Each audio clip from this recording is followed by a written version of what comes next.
এবারে ভগবদ্ গীতার 18 অধ্যায়ে ভগবান শ্রীকৃষ্ণ খুব সুন্দর করে সমস্ত সব কিছু সাজিয়ে দিয়েছেন।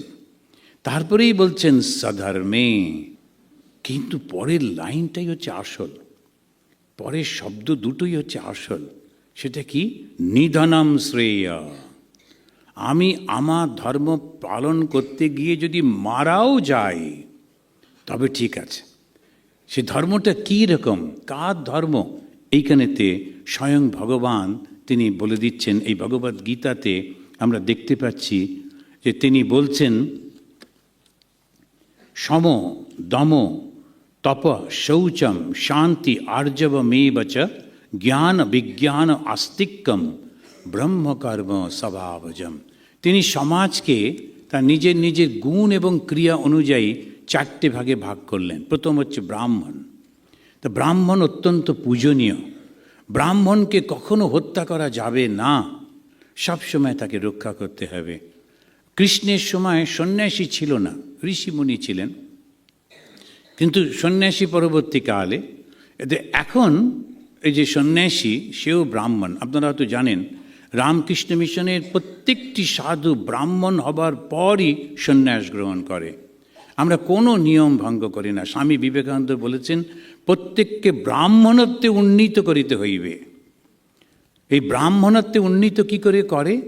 ওই মনটা পাল্টে যায়, তার সমস্ত চিন্তা ভাবনা কর্ম পাল্টে যায়। 10টা বছর যে ধর্ম থেকে আসুক, যে পরিবার থেকে আসুক, যে ভাষাভাষীর থেকে আসুক, যে অবস্থা থেকে সে আসুক না কেন, ওই ছেলেটিকে তাকে এসে থাকতে হবে সাধুদের সঙ্গে, থাকতে হবে গুরুগৃহে। রোজ তাকে সকালবেলা উঠে ভগবানের নাম নিতে হবে, শাস্ত্র পাঠ করতে হবে, স্তোত্র পাঠ করতে হবে, সাত্ত্বিক কর্ম করতে হবে এবং সাত্ত্বিক পরিবেশের মধ্যে তাকে থাকতে হবে। নানান টেম্পটেশনের মধ্যেও নিজেকে সংযত করতে হবে। সম দম উপরতি তিতিক্ষা শ্রদ্ধা সমস্ত কিছু তার মধ্যে ধীরে ধীরে ধীরে ধীরে গড়ে উঠছে। আমরা যখন বেলুড় মঠের ট্রেনিং সেন্টারে ছিলাম, এখন একটুখানি অনেক ভালো হয়ে গেছে যুগের সঙ্গে সঙ্গে। তখন ওই সমস্ত বুড়ো মহারাজরা বসে থাকতেন, তারা একটা ট্রেনিং দিতেন আমাদের। কি ট্রেনিং? কি উত্তেজিত হয়ে পড়ে কিনা দেখা যাক। তো যখন সার্ভিং করছি তখন একজন বললেন, কি ওটা ডাল? একেবারে তলা থেকে গুলিয়ে দাও দেখি। বেলুড় মঠের ডাল তো, বেলুড় মঠ এখন একটু ভালো দেয়। আগে জল ছিল 90 ভাগ, ডাল ছিল 10, তো একদম তলায় পড়ে থাকতো। ওদের তলা থেকে দাও। এবার তলা থেকে ডাল তুলে যখন দেওয়া হলো, ডালটা একটু মিশে গেল, গিয়ে উনি নিলেন। পরের জনই বসে বসে শুনছেন কি হলো। যেই তার কাছে গেলাম, বলে শুধু জল দেবে, ডাল যেন না পড়ে। এবারে অপেক্ষা করো, ডালগুলো আবার সেটেল করলে তখন জলটা দিতে হবে। আবার পড়ে যাচ্ছি, তখন যে ধুতিটা সেটা একটু মাটিতে লাগছে, ধুতির শেষটা। তখন একজন বলছে, এটা কি এরমভাবে টাকা নষ্ট করছো ঠাকুরের? ধুতিটাকে একটু উঁচু করে পড়তে পারো না? এবারে একটুখানি উঁচু করে পড়ে যখন গেলাম, পরের জন বলছে, এই বিচ্ছিরি নোংরা পা দুটো দেখাচ্ছ কেন, ঢাকো। এখন ওর মধ্যে মাথা ঠান্ডা রেখে, উনি তো বললেন বলে চিৎকার করলে হবে না, একদম মাথা ঠান্ডা রেখে করতে হয়। নানান জন। আর জানেন, তা আমার জীবনে সেই ঘটনা তো ওখানে আমাদের সময় যে মহারাজ ছিলেন বেলুড় মঠের পূজারী, 2 মাস করে অনেক বিভিন্ন রকমের সব ডিউটি পড়ে। একটা হচ্ছে ঠাকুর ঘরে, ওই মূল মন্দিরে হচ্ছে মেঝেটা মুছতে হবে, মেঝেটা শ্বেত পাথরের। আর উনি ওই সাদা চন্দন একটু ছড়িয়ে ছড়িয়ে রাখতেন এখানে ওখানে, সাদা চাল এখানে ওখানে ফেলে রাখতেন। উনি জানতেন কোথায় ফেলেছেন। তারপরে খুব শান্ত মুখে বলতো যে পরিষ্কার হয়ে গেছে, পরিষ্কার হয়ে গেছে, আচ্ছা বেশ। এসে দেখতাম না, এই এটা কোথায় পরিষ্কার হয়েছে বলে খুব বকুনি। তো আমার আগের জন খুব বকুনি টকুনি খেয়ে একটা এক্সপিরিয়েন্স, একটা সিস্টেমও ডেভেলপ করেছিল। সেটা হচ্ছে এসেই ঠাকুরকে লম্বা হয়ে প্রণাম করা দরজা থেকে, আর এরম করে দেখে নেওয়া কোথায় কোথায় চালগুলো পড়ে আছে। এখন আপনি যদি এরম করে দেখেন তা দেখতে পাবেন কোথায় চাল টালগুলো রয়েছে। এবারে ওই গিয়ে গিয়ে টুকটুক করে প্রথমে ওইগুলো ঠিকঠাক করে ফেলা, তারপরেতে মেঝেটা পরিষ্কার করা। ও খুব ভালো ছিল। আগে নিজে খুব বকুনি খেয়েছে, কিন্তু আমাকে বাঁচিয়ে গেল। ফিসফিস করে বলল, এই হচ্ছে সিস্টেম, বুঝলে, শুয়ে পড়ো শুয়ে পড়ো। ওইটা তো আমি শুয়ে শুয়ে দেখলাম হ্যাঁ ঠিকই আছে। আর আমাকে উনি বকতেই পারলেন না, রোজই আসেন আর দেখেন, আর খুব সন্দেহ চোখে দেখেন কী করে পারছে কী করে। আমি আবার পরের জনকে সেটা হ্যান্ড ওভার করেছিলাম, শুয়ে পড়ো। তো এখন এখন এই সমস্ত করে ধীরে ধীরে খুব সুন্দর একটা আনন্দের মধ্যে দিয়ে, এই যে নয় যে আমরা বাড়িতে খুব ওখানে সবাই মিলে আনন্দ আদর আপ্যায়ন করে ভীষণ বকুনি টুকুনি দেয়, কিন্তু তথাপি তার মধ্যে দিয়ে একটা খুব সুন্দর শিক্ষা গড়ে ওঠে, মনটা খুব সুন্দর হয়ে ওঠে। তা এইটা ধীরে ধীরে করতে হয়। ব্রাহ্মণত্বে উন্নীত হইতে হইবে। ব্রাহ্মণ মানে কি? যার মনের সংযম রয়েছে, যার চেতনা একেবারে সঠিক, যে কখনো ভুল করবে না, লোভ প্রলোভন সামনে থাকবে কিন্তু তবু নিজেকে সংযত করতে পারে। শুধু ব্যানার্জি চ্যাটার্জি মুখার্জির বাড়িতে জন্মালেই ব্রাহ্মণ তা কিন্তু না। ব্রাহ্মণ হচ্ছে এই গুণগুলো।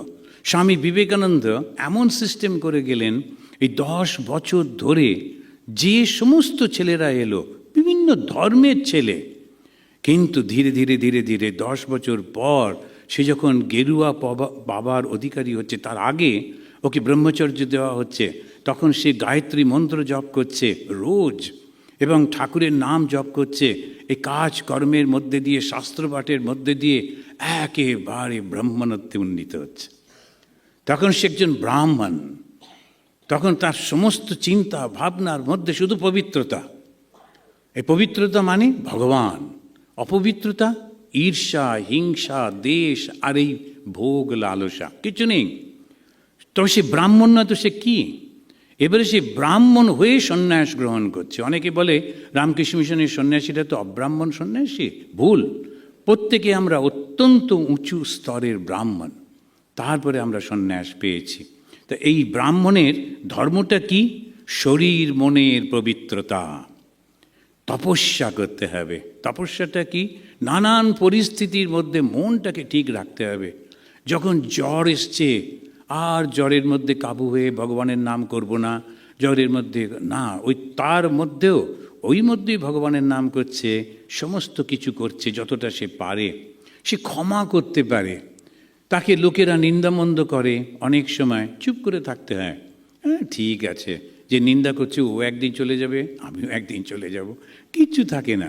কিসে নিয়ে ঝগড়া আর কী জিনিস? এই ক্ষমা করতে শিখতে হয়, আর খুব সরল হতে হয়। স্বাভাবিক সরল ভাব, বোকা নয়, ভীষণ ইন্টেলিজেন্ট, ভীষণ চালাক, সব বোঝে, কিন্তু তার ব্যবহারের মধ্যে খুব সরলতা থাকে, সিম্পলিসিটি থাকে।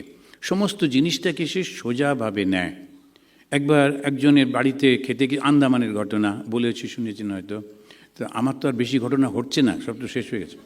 তো এখন ওখানেতে যেতাম, তিনি ওই ভদ্রমহিলা তো নানান রকমের খাবার টাবার তৈরি করে আমাকে ডাকতেন, মহারাজ একটু আসুন। আর কিছু খেতে পেতাম না, ভালো একটু খাবার দেখে আসি।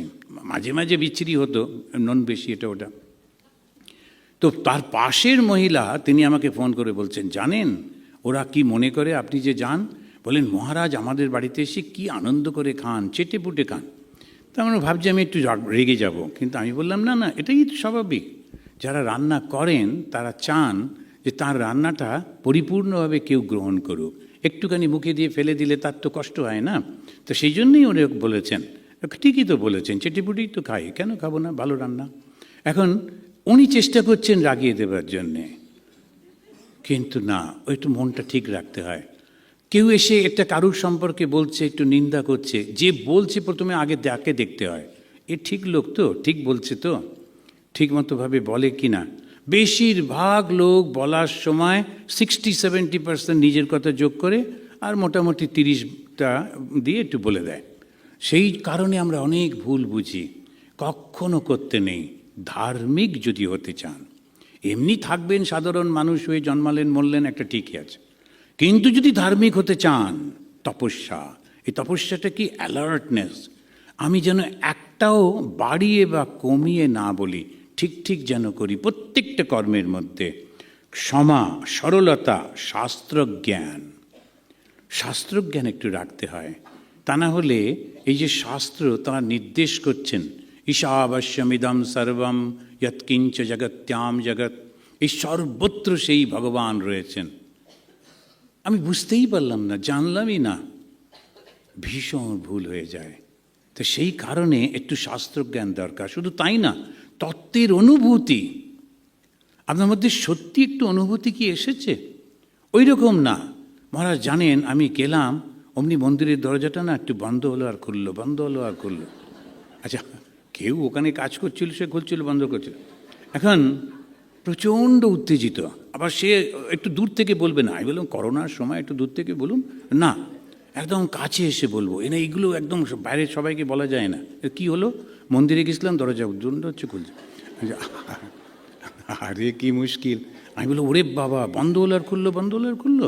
যাকে যাক, যা হয়েছে হয়েছে, আপনি আবার ভালো করে জপ টপ করুন। এখন কী করা যাবে? এখন কি হলো, বন্ধ হলো আর খুললো, তাতে তোমার কি হলো? তো সেই জিনিসগুলো না একদম এই ছোট বাচ্চাদের মতো করতে যাবেন না। ম্যাচিওরভাবে দেখতে হবে, সুন্দরভাবে বিচার করতে হবে। আমার জীবন বেশি দিন নেই, কে সাধু কি করছে, কোন ব্রহ্মচারী কি করছে, কোন ভক্ত কি করছে, আমার কি? এই ধর্মের জীবন একটু স্বার্থপর হতে হবে। আমি ছাড়া তো কেউ নেই না, কে আমাকে সাহায্য করবে? গুরুদেব মন্ত্র দিয়ে দিয়েছেন, পথ দেখিয়ে দিয়েছেন।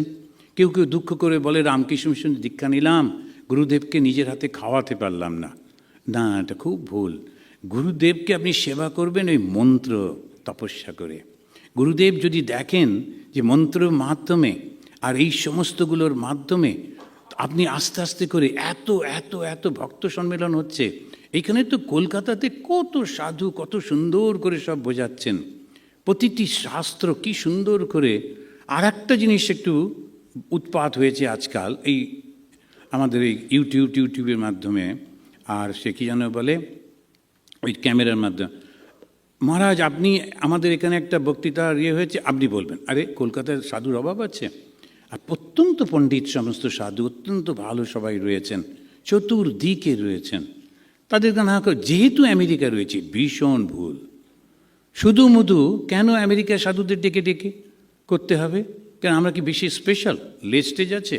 সেরকম কোনো কিছুই তো নেই, একদম না। যে স্বামীজি ভালো বলতে পারেন, যার মাধ্যমে শাস্ত্র জ্ঞান আছে, জীবনটা ভালো, তাকে ডাকবেন। রামকৃষ্ণ মিশনে প্রত্যেককেই খুব সুন্দর, খুব সুন্দর করে বলবেন।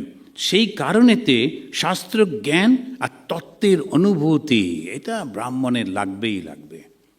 যদি তা না হয়, ওই কারণে ব্রাহ্মণকে জগতে মাথায় করে রাখে, ব্রাহ্মণকে সকলে এত সম্মান করে।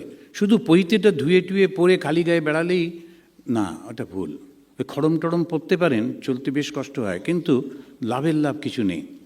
ভালো করে এই শাস্ত্রটা সেই জন্যে করতে হবে।